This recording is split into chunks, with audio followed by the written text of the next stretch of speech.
yung teacher na tuloy yung narap tayo. Ganito, pinanggalan niyo naman ang cellphone, di ba? Kasi baka ma-distract kayo eh pagka, ano, di ba? Parang sa concert, nakaganon lahat, no? Pansin nyo, kapag papalakpak, hindi nyo na alam paano pumalakpak.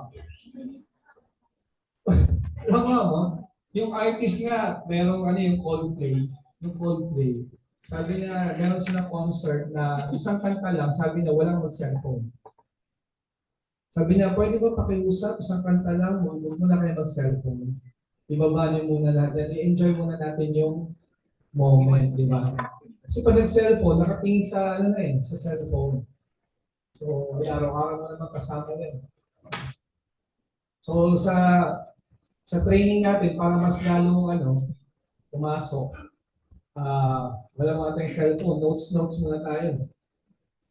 Okay, yan. Ito yung invisible natin na pen. Medyo ayan, ayan, meron siya.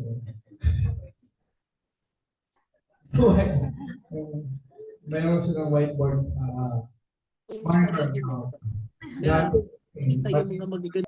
Dati, pagsulat, di na mapura. Ano, permanent, no? Permanent. So lahat to car achievers. Yes. Sino yung naghihingalo na? Naghihingalo na.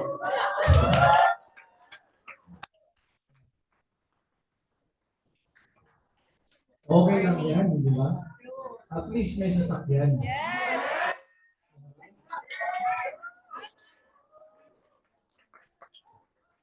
Kasi importante, ang hirap mag-commute eh.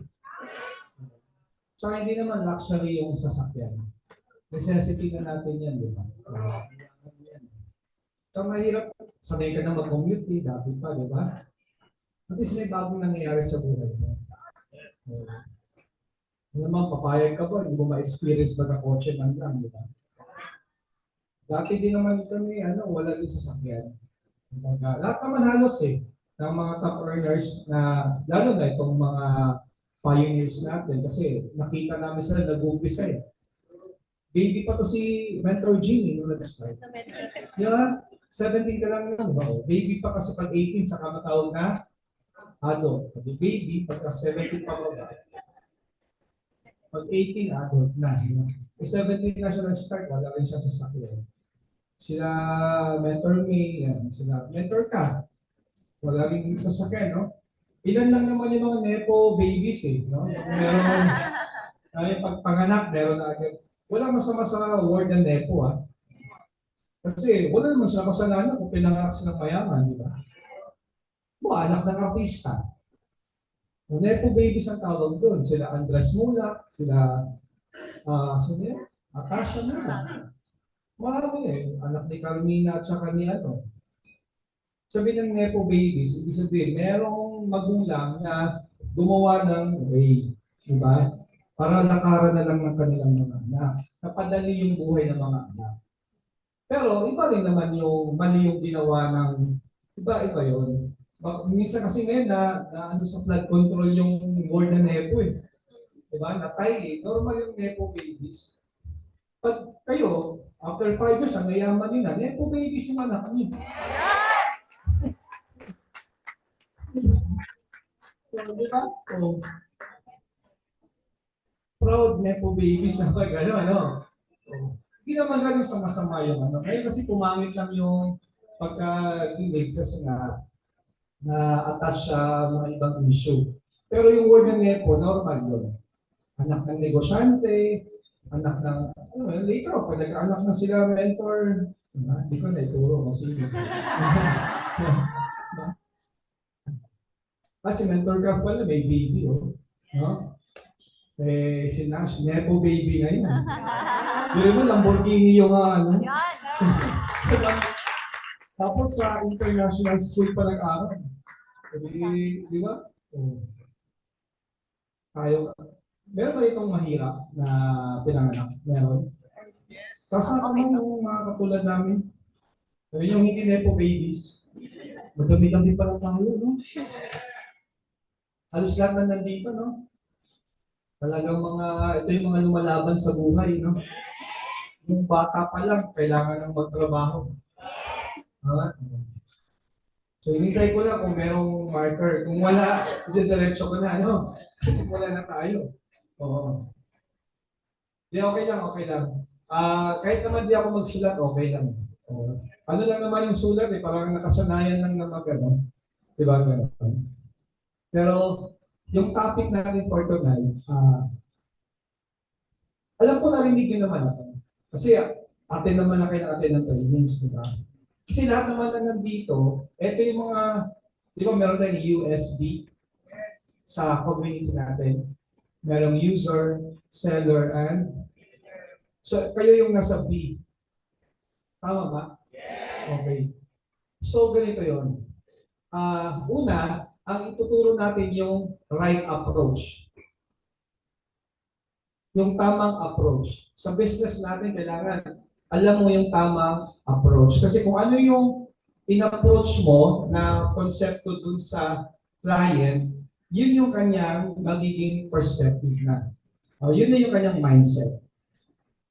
Nakuha nyo? So, kailangan maintindihan natin yung bakit merong network marketing. Bakit merong network marketing? Kasi yung industriya natin, pag hindi mo binalik doon sa original, sabihin yung reason bakit nag-exist, mag-iiba.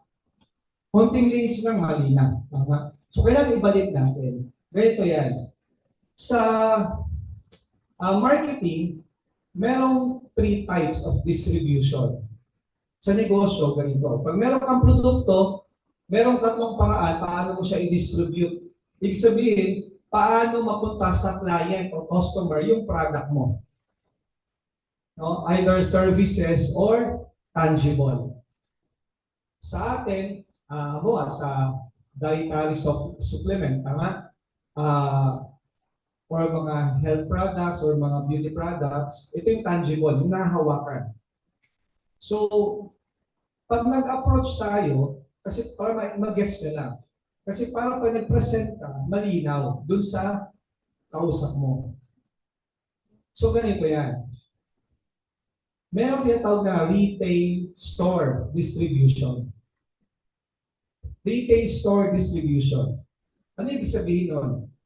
Yung product mo, mabibili sa mga stores. Kaya natin? So yun yung pinakauna. No? Yung nabibili sa mga supermarket, etc.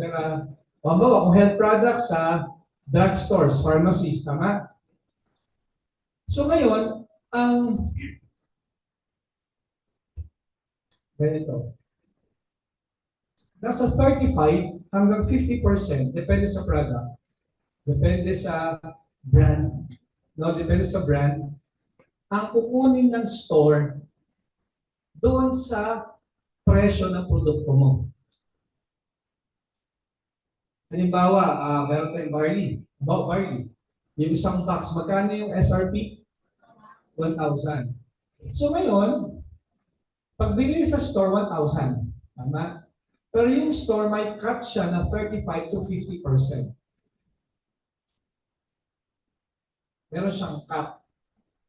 So halimbawa kung 50%, yung 500 sa store yon.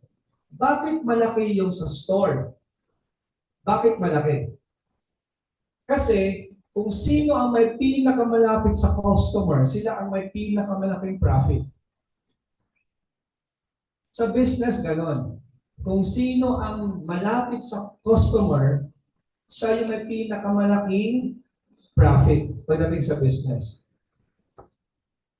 So ngayon, yung store niya, halimbawa, yung kailan ng mga drugstores natin, diba?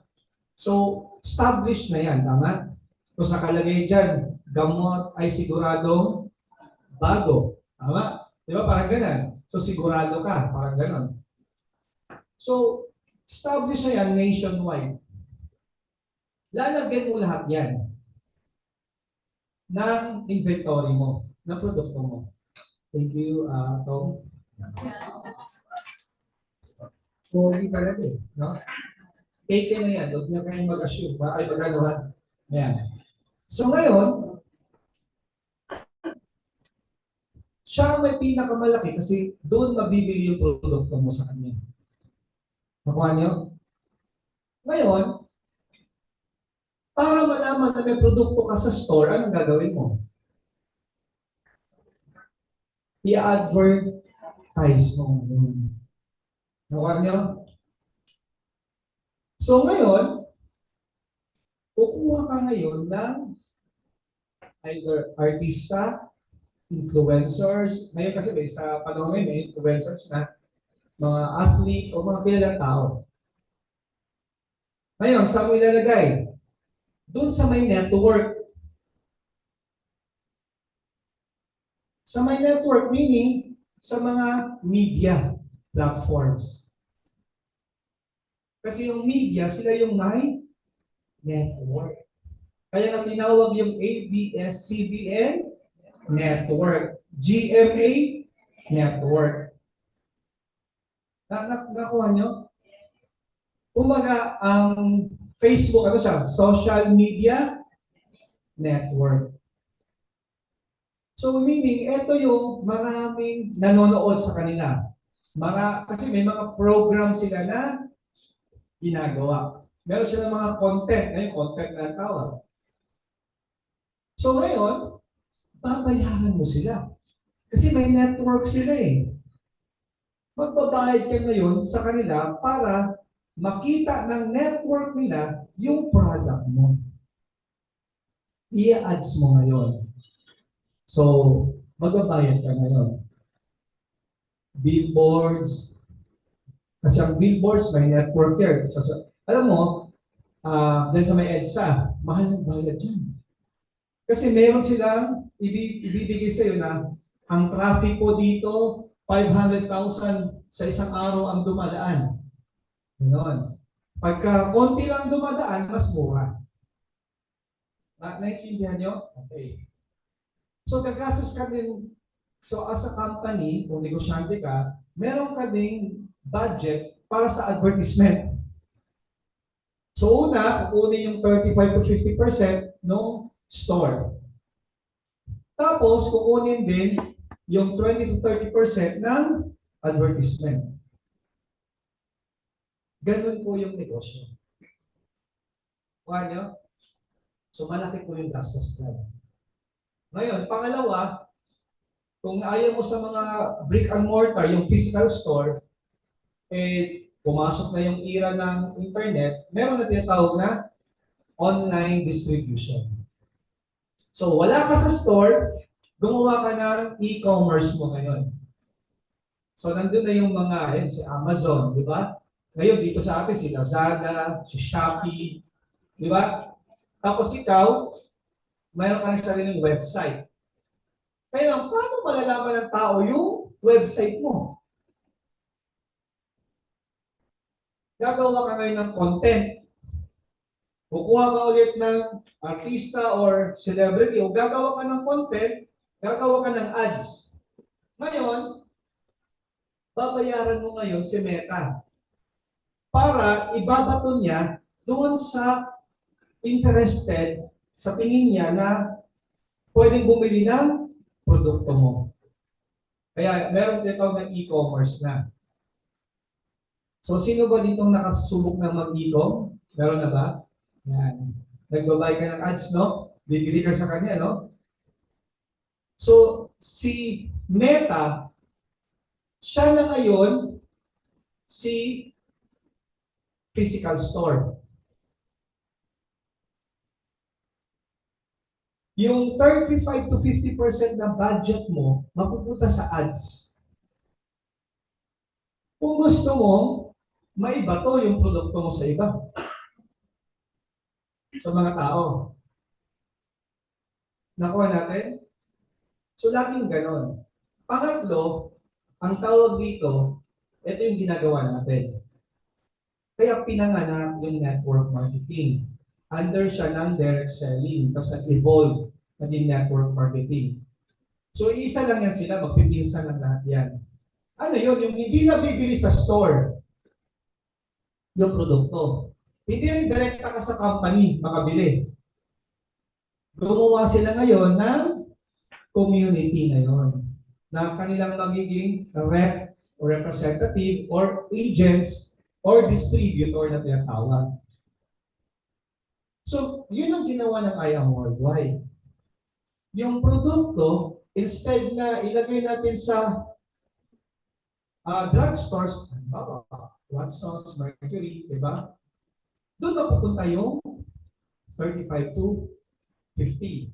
Instead na walang distributors, IAM Worldwide lang, iba branding yung product, tapos e-commerce na lang, doon bibili ngayon yung mga tao sa online. Para makilala, mag-a-ads ngayon yung company sa Meta, TikTok, etc. So, ang yayaman, yung Meta, yung store, yung company, yung user, forever user. Kuha nyo? So, wala siyang pag-empower sa mga consumer. Yung consumer, forever consumer, walang masama dyan. Yun yung tipo ng mga negosyo eh. Kaya lang tayo, nag-decide tayo na gamitin yung pangatlong sistema ng distribution. Kaya nandito tayo ngayon lahat. So, instead na ibigay natin yung 35 to 50% sa store or sa Meta, sa'yo na lang as distributor ng company. Kasi nagamit ka rin ng product talaga. E di, mag-avail ka na lang ng package para ikaw ay magiging distributor. Hindi ibig sabihin na magne-negosyo ka. Gusto lang ng company, magkaroon ka ng discount. Nakuha nyo? So, sa tatlong pinaliwanag ko, ang pinaka-importante sa tatlo doon is yung produkto. Walang negosyo kung walang produkto. Pag mali yung approach natin, magiging mali yung trabaho later on. Kaya nasira yung industry kasi hindi nag-focus na sa produkto. Nag-focus na, yayaman tayo dito. Ganito. Walang masama dun sa pagyaman. Ang masama, nakalimutan yung pinaka-importante. Ano bang ilalagay mo sa store? Ano bang iiko mo? Anong i-network mo? Diba? Yung product, ang hero doon sa kung saan siya ilalagay. Yun yung reason ba't nag-exist yung store, yung e-com, at saka yung network marketing or direct selling para ma-distribute yung product sa tao. Kaya lang, ang nangyari, pinatay ngayon ng mga nagne-network. Wala na, huwag mo na tingnan yung product, tingnan mo, paano tayo yaman dito. Yun ang nangyari. Nung nangyari yun, ang tingin lahat ng tao, scam na ngayon yung network marketing. Bakit? Sumali siya, hindi dahil sa produkto eh. Sumali siya, sabi mo, yayaman ako eh. Eh, hindi lahat pala gustong yumaman. Hindi lahat. Kasi kung lahat, walang mag-tweet. Lahat open-minded. Di ba? Hindi lahat. So, mali yung approach. Kaya, di ba, merong mga MLM haters, merong gumagawa ng videos, ginagamit nila, kumbaga, kasi kanya-kanya content yan. So, gagawa siya ng videos, ang kanyang content, MLM hater siya. Ang lagi nilang pinaka message, scam yan. Kasi 1% lang ang yaman dyan. 99% lahat hindi yaman. Yun yung data eh. Kaya nila nasabi yun, kasi nga, yung approach ng mga nagne-network, yung pagyaman. Kaya madadali ka talaga, oo nga, no, tama mo, 1% lang yan. Tama. Pero kung approach mo ganito, kagaya ng ginagawa natin, pag nag-present ka, kaya kung ginawa ng company, instead po sa store or sa e-com nila gagawin na distribution, ginawa po nila yung community-based distribution. Community-based distribution. Ibig sabihin nun, yung network marketing. Community-based kasi ito eh. Ibig sabihin, yung pag-distribute ng product, direct ka sa community. Sa'yo mismo, as consumer, i-empower ka ngayon. Ngayon, optional, dahil community-based siya, meron siyang mga rewards and incentives and mga bonuses doon sa tutulong sa kanya, ma-share ito sa kanilang community din. Kaya babayaran ngayon yung mga nag-share. Kaya dito sa I Am Worldwide, yun ang dapat mong approach pag may-present ka. Meron pong tatlong klaseng tao na nag-member po dito. Almost 90% po yung itawag namin user. So ang tawag USB. Almost 9% po yung mga seller. Sila yung user at the same time, seller. Sila na kasi itong mahilig ng magbenta-benta talaga. Kasi hindi naman lahat mahilig magbenta. Mas madami ang mahiyain. Pag ganito ang approach mo, ganito yon. Hindi na kailangang pag-aralan paano uminom ng kape. Hindi mo na kailangan i-train eh. Wala nang mindsetting. So kung ang approach mo, 90% po na nag-join sa ay gusto lang nila maka-discount sa product. Kasi gustong-gusto nila yung produkto. User sila at ibig sabihin, mag-member na lang ako para maka-tipid o maka-discount. Kasi ginagamit niya, ginagamit ang asawa, ginagamit ang anak. Sayang naman kung bili lang siya ng bili ng 1,000 dun sa seller. Hindi siya na ang mag-member para siya na yung magkaroon ng malaking savings. Tama?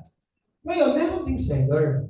Ito yung mga nagbebenta po sila ng mga products kasi nga mahilig na silang magbenta. Like si Mentor Mariel Padilla.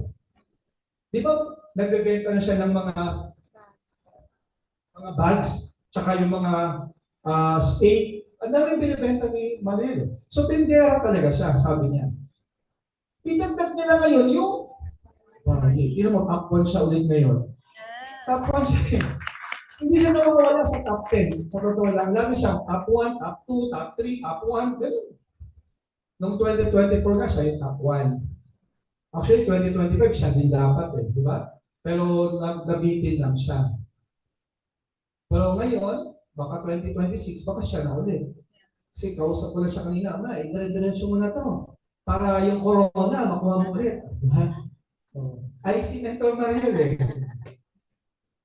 So, kailangan mong maintindihan na pag naglatag ka ganun, then meron po kaming 9% yung seller, yung B po, ito po yung builder. Almost 1% lang sila sa company. Kasi nag-o-offer po ang company, di ba, na ang company is the home of hope, health, opportunity, and prosperity for everyone. So health talaga, health and wellness company siya. Pero nag-ooperate siya sa community-based distribution. Hindi mo mabibili ang produkto sa mga stores. Actually, yung mga store, gusto nga ilagay namin yung product doon sa kanila. Kasi ang dami naghahanap. Ang dami naghahanap. Meron ba kayo amazing barley dyan? Meron. Sabi, ang dami po, sige mo po, sila namilit sa atin na ilagay yung produkto natin doon. Pero hindi natin ginagawa. Kasi sa inyo yan. Di ba? So, ngayon, 1% lang yung builder. So, meron kasi kami prosperity program. So, ito po sila yung mga nag-decide mag-build. Pero meron po itong time, effort, and commitment. Meron po kami mga mentors.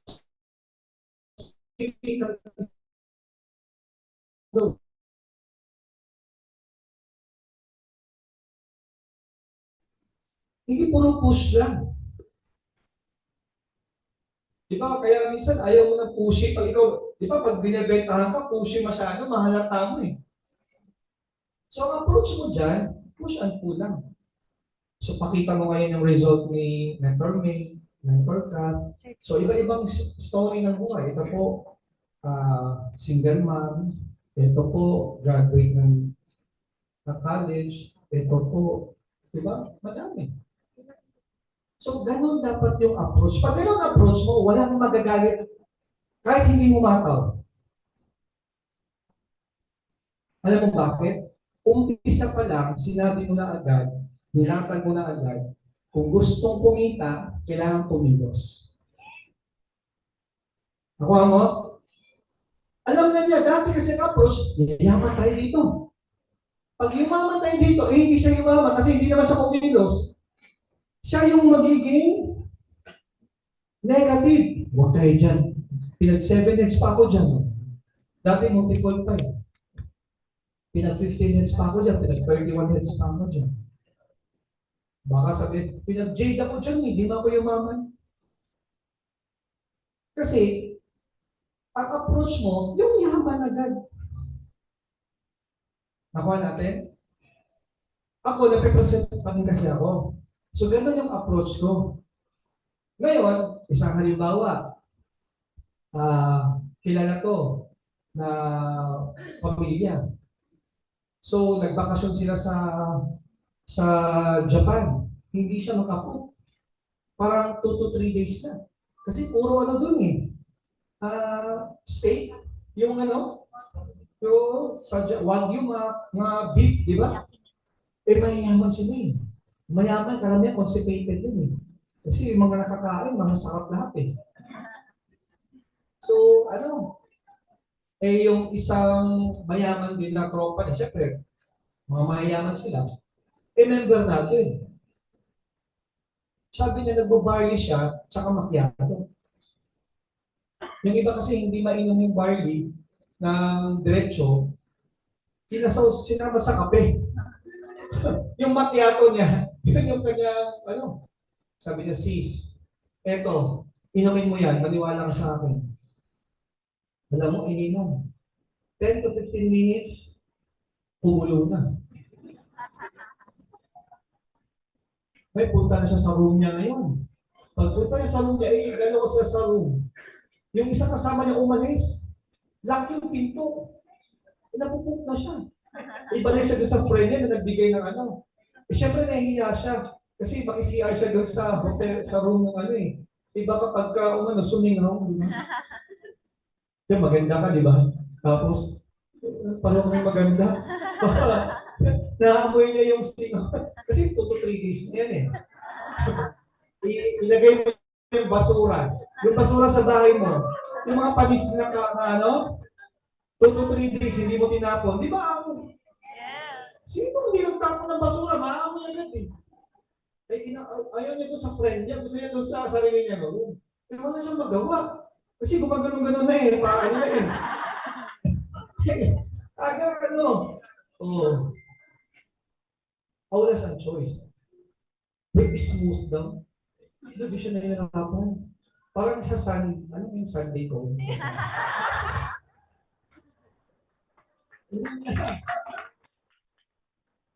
Guys, 10 minutes lang kayo dapat sa upuan, sa trono. 10 minutes lang. Pag tumagal ka dyan, magkaka-almonds kayo later on.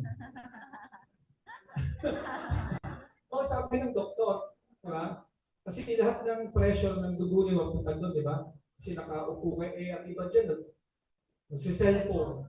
Hindi na mamamalayan, 30 minutes na siya. Eh, ngayon, yung ugat daw doon mapupunta yung dugo eh. Magkaka-pressure. Kaya later on, pag natubol ka, hindi ka kasi nagbabayang at macchiato. Di ba? Pag i-ray mo, may hiwa. Kahit kailangan ka, akala mo may regla. Ulo yung dugo. Constipated. Diba? Ang tagal mo kasi dyan. Na panood ko yun. May mga doktor sa TikTok, di ba? O mga information na gano'n. So, huwag magdala ng cellphone pag nag-CR. Yun ang pinaka, Sabi mo, katabi partner. Iwasan mo. Iwasan mo. Dadala ko. Kasi ikaw, isang oras na, nasa CR pa din eh. Ano, pag may boyfriend o asawa ko, ano ginagawa mo na dyan? At tagal-tagal mo na. Away kayo. Yung mga lalaki sila, nanonood ng NBA, di ba? Yan si, ano pinapanood mo pag, hindi ganito. So, ganito siya. Kumuha siya ngayon kasi na-experience niya. Nabigyan siya ng product. Kumuha, nagbinyag kami sa kasal. Isa din siya sa linaw. Pagdating doon, sabi niya, tuwid na. Gusto ko nang mag-ano, party mo, kaya gusto ko mag-member. Mayaman. Sabi ko, sige, gusto ko kasi na-experience na, pinwento nga niya doon sa ano. O di, yung approach ko, sige, kung member na, meron kaming ano, yung pang, ano lang, pang, estudyante, empleyado, yung silver, yung 68, yung pang regular package. Pero meron naman kami, kung gusto mong gawin yung business, meron naman kami standard package, yung gold, yung 44A. Then yung mga pang-VIP, yung mga mayayaman talaga, yung gusto din eh. Kasi marami sila sa family. Yung J package, 198. Sabi niya, ikaw, ano gusto mo? Yung pang-regular, standard, o yung VIP? VIP siya eh. Nasa iyo, sa regular ka na lang muna kasi gamit-gamit ka lang. Ay, hindi. Sabi na, VIP ako, yung VIP na naipaliwanag mo. Hindi, naliwanag. Pero sabi ko, gusto mo to? Gagamit ka na naman. Di ka naman magbe-business, di ba? Kasi meron kaming user, seller, builder. Push and pull ang tawag mo. So kung user lang, karamihan dito lang talaga sa mga. Sabi niya, paano ba yung mag-builder?